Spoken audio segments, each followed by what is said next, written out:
네, 구독자 시청자 여러분 반갑습니다. 박 작가입니다. 자, 오늘 비가 보슬보슬 내리는 토요일입니다. 다들 좀 즐겁고 상쾌한 마음으로 오늘 하루 보내시기를 바랍니다. 그리고 주말 잘 보내시고요. 제가 토요일에는 금요일 날 이제 미국 장이 열리다 보니까 그 결과를 좀 같이 공유를 하면서 시장의 방향성을 좀 언급하는 게 좋아서 가급적이면 뭐 매주는 아니더라도 토요일에 시황 관련된 영상들과 더불어서 또 몇 가지 정보들을 좀 전달을 드리려고 합니다. 네, 어제는 미국 소매 판매가 발표가 됐고요. 연준의 중요한 인사들이 발언을 했는데 그게 미국 증시에 굉장히 큰 영향을 미쳤습니다. 자, 오늘 주제는요. 연준의 피보팅 시기는 과연 빨라질 것인가? 그리고 가상자산 시장에서 어떤 규제 이슈와 그리고 잠재적 리스크는 어떤 것들이 있는가? 그리고 비트코인이 10년 후에 100만 달러에 간다라고 주장한 미국의 금융기관이 있는데 자, 어떤 이유인지 이런 부분들을 함께 알아보겠습니다. 네, 여러분, 저는 7권의 책을 쓴 박 작가입니다. 카카오톡에서 크립토 트렌드랩이라는 커뮤니티를 운영하고 있습니다. 현재 약 3천여 분 정도가 함께하고 계십니다.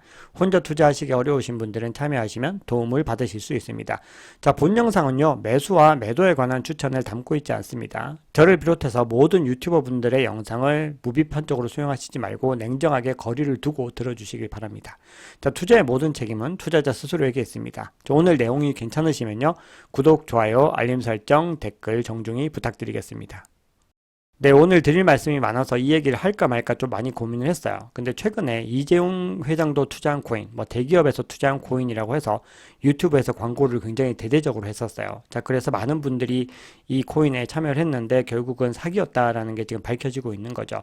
자, 그런데 이 유튜버들도요, 아마도 이 회사에서 아마 돈을 받고 광고비를 받고서 그렇게 무분별하게 광고를 한 건데, 여러분들 제가 늘 말씀드리지만 그런 유튜버들 얼굴조차 밝히지 않고 본인의 정체조차 밝히지 않는 유튜버들의 말을 절대로 무비판적으로 수용을 하시면 안 되고요. 뭐 해외 거래소에 상장할 거다.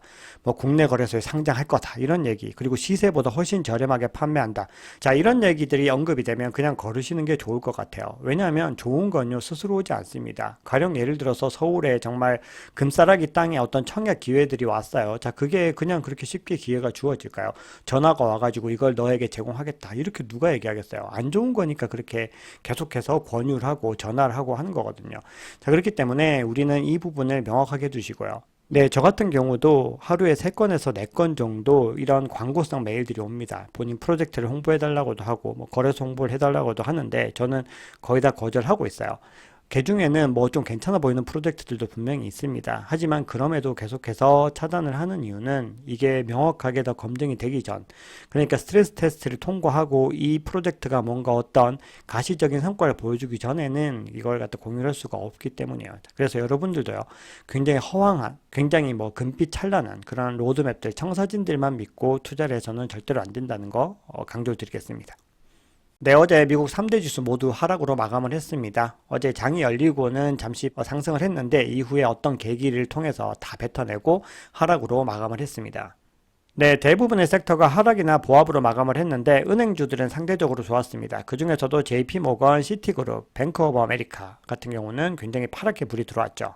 네, 어제부터 1분기 어닝 시즌이 시작이 됐는데요. 자, 금융주를 먼저 시작으로 어닝 시즌이 본격적으로 돌입을 했습니다. 자, JP모건과 시티그룹, 웰스파고가요, 모두 시장의 예상을 웃도는 실적을 내놨습니다. 그래서 주가가 그렇게 크게 올랐어요. 왜냐하면은 이 연준의 금리 인상, 굉장히 공격적인 금리 인상으로 인해서 순이자 소득이 크게 증가한 거죠. 그리고 그게 예측치보다 더 뛰어넘는 이득을 은행 금융권에게 가져다 준 겁니다. 자, 그럼에도 이 웰스파고는요, 실적이 좋았지만 지금 상황이 좋지 못하다는 뉴스들이 계속 나오고 있죠. 그래서 약보합세를 마쳤습니다. 자, 그런데 이번 결과는요, 실리콘밸리 뱅크를 비롯해서 중소은행들이 파산을 하는 가운데서 나온 결과이기 때문에 이걸 조금 더 높게 평가하려는 것 같아요. 자, 그래서 미국 금융당국에서는 금융 시스템 위기가 큰 문제가 아니다라는 것을 이 결과를 통해서 강조하려고 하는데요.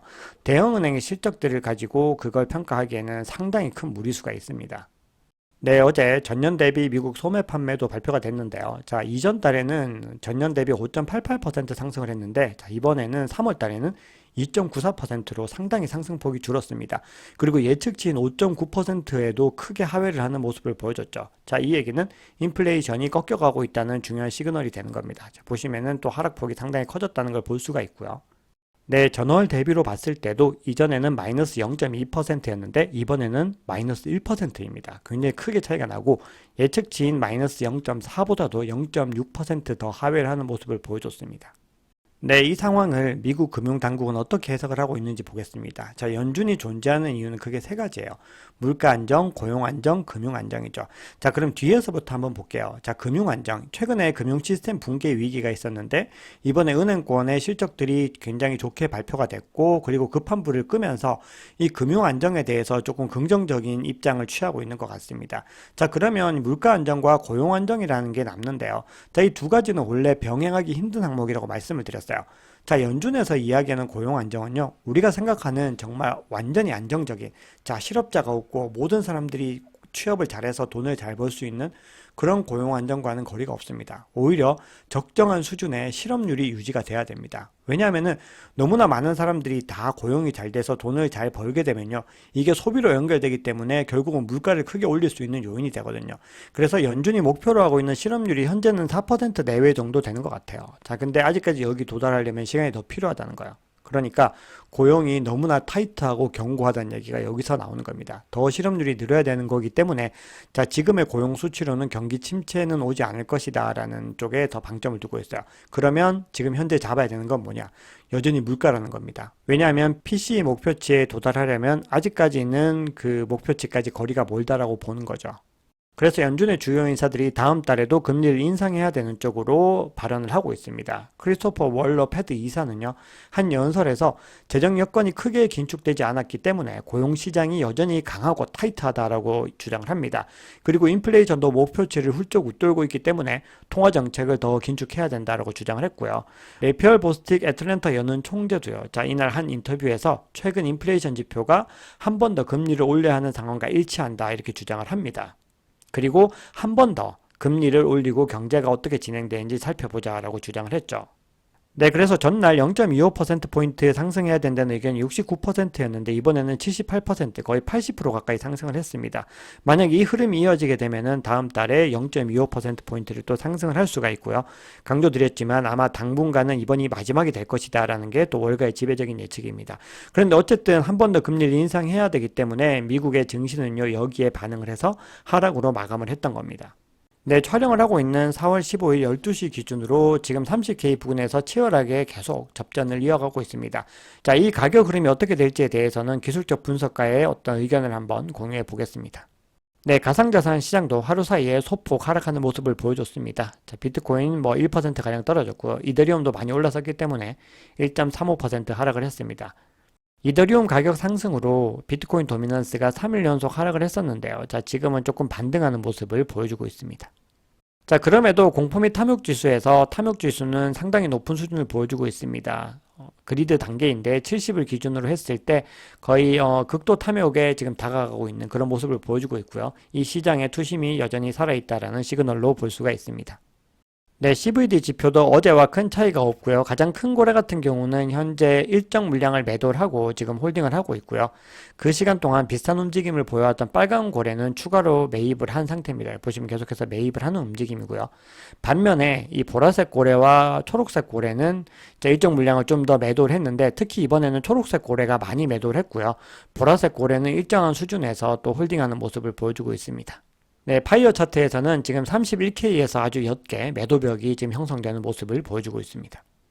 네, 이더리움 같은 경우도 샤펠러 업그레이드 전후로 해서 크게 상승을 했는데 일정 부분 지금 매도 물량이 나오고 있습니다. 이거는 뭐 부분 인출 물량들이 지금 시장에 풀리는 걸 수도 있고요. 그리고 많이 올랐기 때문에 차익을 실현하려는 매물일 수도 있어요. 그래서 이 정도의 단기적인 등락은 뭐 큰 문제가 될 게 없는데 향후에 이더리움에 영향을 미치게 될 요소들을 우리가 좀 살펴봐야 되겠죠.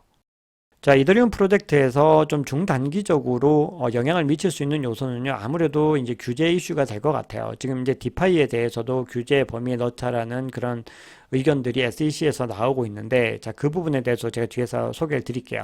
그래서 이 규제들이 올해 굉장히 중요한 이슈가 될 텐데, 이걸 어떤 식으로 또 극복을 하고, 이게 이더리움에 직간접적으로 어떤 영향을 미칠지에 대해서도 계속해서 모니터링을 해보겠습니다.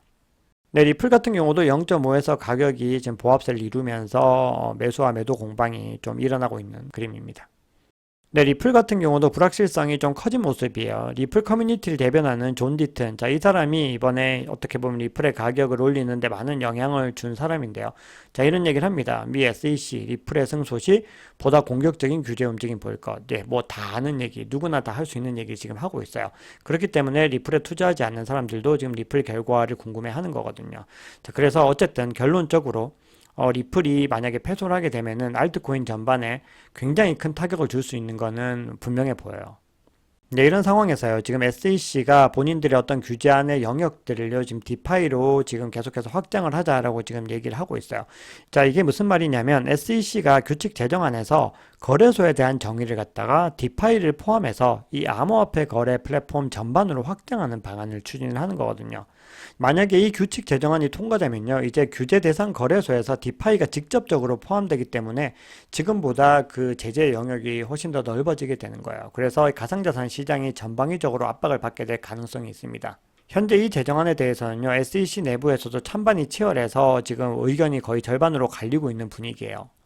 SEC 전문위원 중에서요, 헤스터 피어스라고 하는 분이 있는데, 자, 이분은 이렇게 주장합니다. 디파이 규제가 새로운 기술을 소멸시키는 결정이 될 것이다 라고 얘기를 하고 있어요. 그래서 SEC 내부에서도 반대의 목소리가 높다라는 거죠. 자, 근데 이분은요, 지금까지 계속해서 암호화폐에 대해서 우호적인 입장을 내비쳐서 커뮤니티에서는 뭐 크립토맘 이렇게 불리기도 합니다.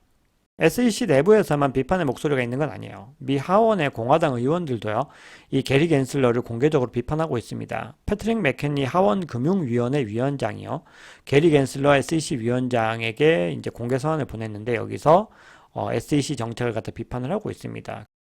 네, 이렇게 SEC가 칼춤을 추고 미국이 계속해서 가상자산을 규제하는 사이에 지금 달러의 지위는 계속해서 약화되는 움직임을 보이고 있습니다.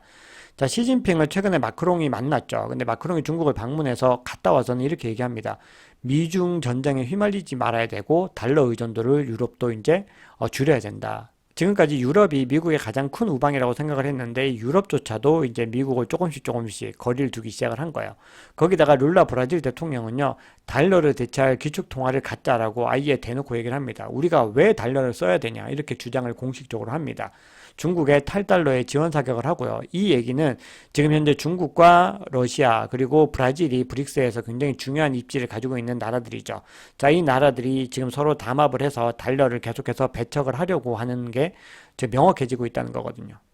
근데 이런 상황에 정말 분위기 파악을 못하는 건지 모르겠는데 이 힐러리 클린턴은요, 비트코인이 달러 역할을 약화시킬 수 있고 국가를 불안정하게 만들 수 있다라는 주장을 하고 있습니다. 그러니까 미국의 어떤 민주당이나 아니면 지금 현재 바이든 행정부의 스탠스들을 어느 정도 짐작을 할 수 있는 부분들이죠. 그런데 달러의 어떤 지위를 지키기 위해서 비트코인을 압박한다고 하는 건요, 지금 시점에서는 유효하지 않은 전략으로 보입니다.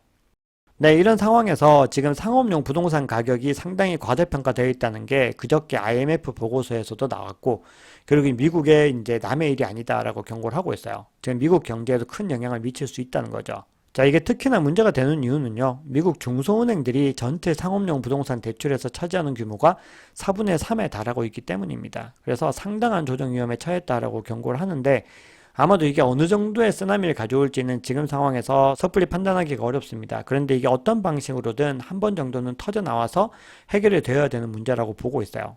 네, 블룸버그 분석가인 마이크 맥글론도요, 비슷한 얘기를 하고 있어요. 결국 이 얘기는 경기 침체와 연결이 되는데 그렇게 됐을 때 코인 시장이 대규모 구조조정을 당할 수 있다라고 얘기를 합니다. 자, 맥글론은 최근에 한 팟캐스트 방송에 나와서요, 이제 경기 침체가 다가오고 있고 이게 암호화폐 시장에 허리케인을 몰고 올 건데 이렇게 됐을 때 비트코인을 제외한 상당수의 암호화폐가 사라질 것이다 라고 경고를 했습니다. 그런데 그 뒤에 얘기가 중요한데요. 경기 침체가 지나가고 나면은 비트코인이 모든 암호화폐를 뛰어넘는 가치를 보여서 그리고 살아남을 것이고, 암호화폐 자산은 투기 자산이 빠져나간 뒤 합법성을 얻어서 큰 성장을 누리게 될 것이다 라고 설명을 했습니다. 반대되는 의견도 있습니다. 뱅크 오브 아메리카 같은 경우는 비트코인의 상승세가 한동안 지속될 것이다 라고 얘기를 합니다. 그래서 비트코인 랠리가 2023년 동안에는 계속될 것이다 라고 분석을 하는데, 자, 그 원인을요, 거래소에서 유출된 대규모 비트코인 물량으로 보고 있습니다. 자, 올 4월 초에요, 한화로는 약 4,769억 원의 비트코인이 거래소에서 개인 월렛으로 옮겨졌다는 거예요.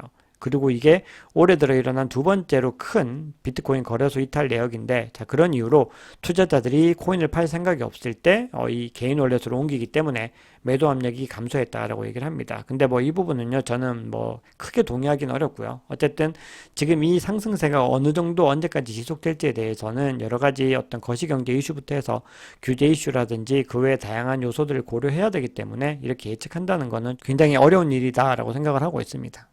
네, 뱅크 오브 아메리카의 또 중요한 이야기를 또 하나만 보면요. 지금 이렇게 얘기합니다. 기관 투자자들이 여전히 전통 금융업체를 통한 암호화폐 거래를 선호한다라고 얘기를 하고 있어요. 네, 기관들은 워낙에 막대한 자금들을 운영을 하기 때문에요. 안정성이 더 보장된 거래소를 더 선호할 수밖에 없어요. 그래서 최근에 암호화폐 커스터디 서비스 출시를 예고한 게 나스닥이죠. 그래서 나스닥이 만약에 출시를 하게 되면은 활용하는 기업들이 굉장히 많이 늘어날 것이다라고 보고 있는 거거든요. 그리고 이거는요, 결국은 장기적으로는 이렇게 안정적인 회사들, 전통 금융기관들이 그 기반을 만들어주면은 이 암호화폐 생태계에 계속해서 기관 투자자들이 유입되고 그걸 통해서 이제 새로운 회사들이 성장을 하게 될 것이다 라고 이야기를 하는 겁니다. 자, 이 얘기는 지금 현재 미국에서 가장 저명한 크립토 V인 A16G와도 좀 연결이 되는 얘기예요. 자, 최근에 이 A16G가 보고서를 하나 냈는데요. 어떤 이야기를 했냐면은 지금 마켓 가격이 상승하는 것보다 이 크립토 산업 자체가 훨씬 더 건전하고 건강하게 성장하고 있다라고 얘기를 합니다. 자, 그 이유는요. 이 비트코인이나 이더리움 같은 이런 크립토 커런시들이 투자나 지불 그리고 자금 조달 등에서 점점 더 인기를 얻고 있고 무엇보다 이 혁신적인 기술과 비즈니스 모델이 계속해서 나오고 있다는 거예요. 그래서 지금 혁신적인 산업으로 성장을 하고 있다는 거고요. 두 번째로 이야기한 것이 바로 기관 투자자와 이 전통적인 금융기관의 참여가 증가하고 있다는 겁니다. 과거에는 이 암호화폐 시장이 대부분 소매 투자자, 일반적인 개인 투자자와 그리고 특정한 애호가들의 영역이었는데 지금은 기관 투자자와 금융기관들의 관심이 높아졌고 골드만삭스, 피델리티, JP 모건, 블랙락 같은 회사들도 계속해서 참여를 하고 있고 이게 계속 더 확대가 될 것이다라는 거거든요. 자, 이런 흐름들이 이어졌을 때 이 비트코인은요, 10년 안에 100만 달러의 가치를 가지게 될 것이다 라고 얘기를 합니다. 이거는 아크 인베스트의 애널리스트인 야신 엘만드라라는 분의 주장이고요. 자, 이분은 계속해서 이런 주장을 이어왔는데 최근에 한 인터뷰에서 또 동일한 입장을 밝혔습니다. 지금으로 봤을 때는 뭐 20배가 훌쩍 넘는 금액이에요. 왜냐면 지금 이 100만 달러는 지금 환산을 해보면 뭐 13억에서 15억 사이 정도 되기 때문에 크게 상승을 하는 거죠. 근데 디지털 경제가 성장을 하고 그리고 계속해서 어떤 기관 투자자들이 유입이 됐을 때 향후 10년 동안 이 디지털 경제가 전체 경제의 중심이 되고 그 중심에 비트코인이 서게 된다면 이거는 충분히 가능한 일이다라고 이야기를 하고 있습니다. 자, 오늘 이야기의 좀 핵심을 정리를 해드릴게요. 자, 커뮤니티에서 보면은 지금 사야 될까요? 뭐 말아야 될까요? 질문하시는 분들이 계시고, 그리고 지금 막 못 들어가면은 큰일 날 것처럼 생각하시고, 막 너무 막 일희일비하시고, 막 긴장하시는 분들이 계시는데요. 가격이 지금 말씀드리지만 시장에는 너무나 많은 변수들과 여러 가지 악재들도 남아 있다는 거예요. 그래서 가격이 언제 어디까지 내려갈지는 아주 미지의 영역입니다. 이건 어떤 전문가들도 예측할 수가 없는 거예요. 그렇기 때문에 지금 못 사면은 모든 기회가 사라진다라는 생각을 버리시고 냉정하게 이 시장을 바라보셔야 되고요. 이런 트레이더 분들의 의견도 참고를 하셔가지고 어느 정도 선에서 본인이 매수와 매도를 할 것인지를 원칙을 세워보시는 게 중요해요. 그리고 최저점에서 사서 최고점에서 팔겠다는 생각을 버리셔야 돼요. 그거는 워런 버핏도 못하는 거예요. 그렇기 때문에 우리가 스스로 세운 가이드라인에 따라서 그 적정한 지점들을 정하셔야 되고요. 거기서 매수를 했는데도 가격이 하락하면요, 결국은 분할로 접근을 하셔야 됩니다. 매도도 마찬가지예요. 한 번에 다 팔고 사겠다는 생각을 하시지 말고 분할로 접근하시면요, 굉장히 좋은 결과를 얻으실 수가 있어요. 모두가 100점짜리 결과를 바라시기 때문에 긴장을 하는 거거든요. 근데 70점, 80점만 얻을 수 있어도요, 투자에서는 굉장히 성공적이라고 볼 수가 있습니다. 자, 그러면 코인텔레그래프의 기고가인 라케시 우페드히의 의견을 마지막으로 보면서 이 영상을 마무리하겠습니다. 자, 4월 12일에 이제 상승세를 막으려는 시도들이 크게 있었는데 꺾이지 않고 상승을 했다는 거예요. 그리고 30.5K까지 이제 도달을 했는데 만약 이 가격을 계속해서 유지를 하게 되면은 32.4K까지 상승할 가능성이 있다. 이렇게 주장을 하고 있습니다. 자, 그리고 이분은요, 20일 EMA를 굉장히 중요하게 보는데요. 20일 EMA 아래로 떨어지지 않으면 32.4K까지의 랠리가 가능하고 이게 40K까지도 확대될 수 있다. 이렇게 해서 가장 불리시한 시나리오를 제시하고 있고요. 반면에 20일 EMA를 뚫고 하회를 하게 되면 약세로 전환이 되기 때문에 25.2K까지 하락할 가능성이 있다. 자, 이렇게 주장을 하고 있습니다. 자, 이번에는 이더리움인데요. 4월 13일에 심리적 저항선이 $2,000 위로 가격을 끌어올렸어요. 그리고 $2,200를 향해서 상승을 하는데 다음 저항선은 $3,000에 있다고 주장을 합니다. 반대로 가격이 $2,200에서 하회를 했을 때는 $2,000까지는 충분히 떨어질 수 있는데 이게 20일 EMA까지 돌파하고 하락을 할 경우에는 $1,680까지 하락할 수 있다. 이렇게 주장을 하고 있습니다. 네, 트레이더들의 관점은요, 뭐 다 다릅니다. 어떤 지표와 패턴들을 활용하느냐에 따라서 다르기 때문에요. 여러분들 참고만 하시고, 자, 이걸 제가 언급을 드린 이유는 아무래도 시청자분들이 조금 좋아하시는 부분도 있고, 그리고 어떤 특정한 지점들, 자, 이런 지점들을 활용을 해서 우리가 분할 매수와 분할 매도에 활용할 수 있는데 조금이나마 도움이 되고자 언급을 드리는 거고요. 결국은 비트코인이나 이더리움 같은 자산들은 좀 장기적으로 보고 접근하는 게 큰 부를 이루는데 도움이 될 거라고 생각을 합니다. 자, 그리고 플랜 B라고 하는 사람이 최근에 어떤 투자에 대한 관점을 하나 제시를 했는데 제가 그거는 일부러 가져오질 않았어요. 근데 여러분들 관심이 있으시면은 블록미디어에서 한번 찾아보시면은 보실 수 있습니다. 자, 그럼 오늘 준비한 이야기는 여기까지입니다. 여러분들 오늘 영상이 도움이 되셨다면 구독, 좋아요, 알림 설정, 댓글 부탁드리겠습니다. 지금까지 박 작가였습니다.